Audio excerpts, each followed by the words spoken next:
Still really scary out there. There's still a lot of issues that we kind of have to work through. The 2020 MLB season is finally happening.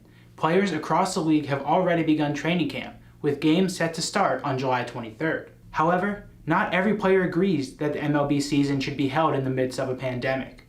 Already, several players have come forward and opted out of the 2020 season in order to protect themselves and their families.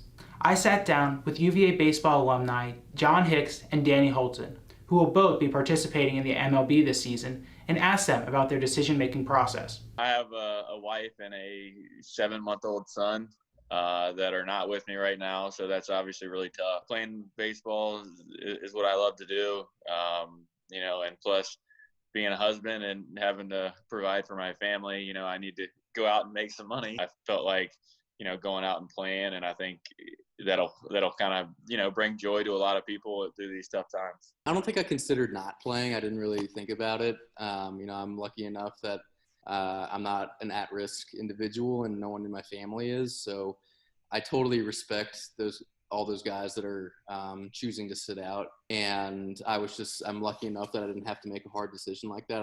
With training camps beginning the first week of July, teams have already begun to put measures in place to make sure that their players are as safe as possible. Yesterday when I got to the field, we walked in and we were temperature screened right when we walked in the door, walked down to the locker room, and every locker has an empty locker in between it. So you're pretty much 6 feet away from the next guy.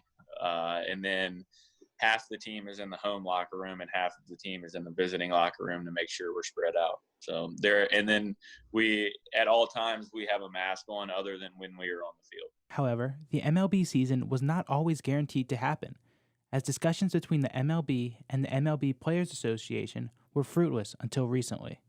To have the season not be played because of economic or financial or payroll reasons, that would have been really, really hard to handle. If it were canceled or delayed or whatever it may be for health reasons, for safety reasons, that's a lot easier to swallow.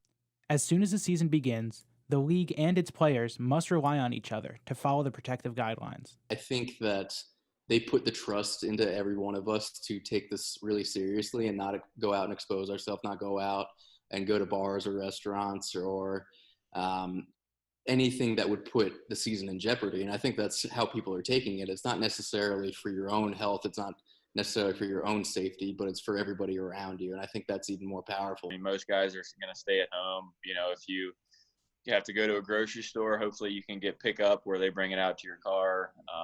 Or, if you have to go get dinner, hopefully go get it and bring it back to your house. But while the MLB will be the first major sports league in the U.S. to resume play, this does not mean that players will be unaffected by the coronavirus. If one guy gets it, that stuff can go around the clubhouse really quickly. And I think that's one thing that we're doing well is we're doing so much testing.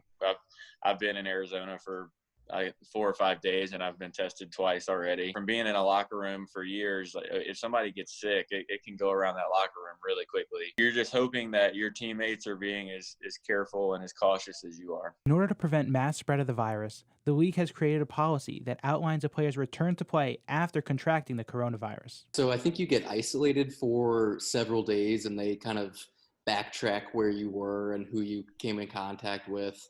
And I think you have to test positive. You have to do consecutive negative tests, and that may take up to, that could be a couple weeks. For now, fans will not be allowed to attend MLB games, and players have already noticed a difference between playing in front of thousands of people and a completely empty stadium. Yesterday being at Chase, like the echo in there, because, having the roof at Chase, I was catching a bullpen, and I mean, the ball hitting the glove, it was the loudest echo that I think I've ever heard. So it's definitely going to be really weird. But from what I've heard, I think they're going to try to do some crowd noise just to make it to where it's not completely silent. However, even with all of the changes that are coming to the MLB this season, the end goal is still the same. I mean, if they're giving away a trophy, like I said, we're doing our best to win it, and that is the goal. So sure, there will be an asterisk next to it, but I think it would mean just as much to whoever wins it than it would a normal season.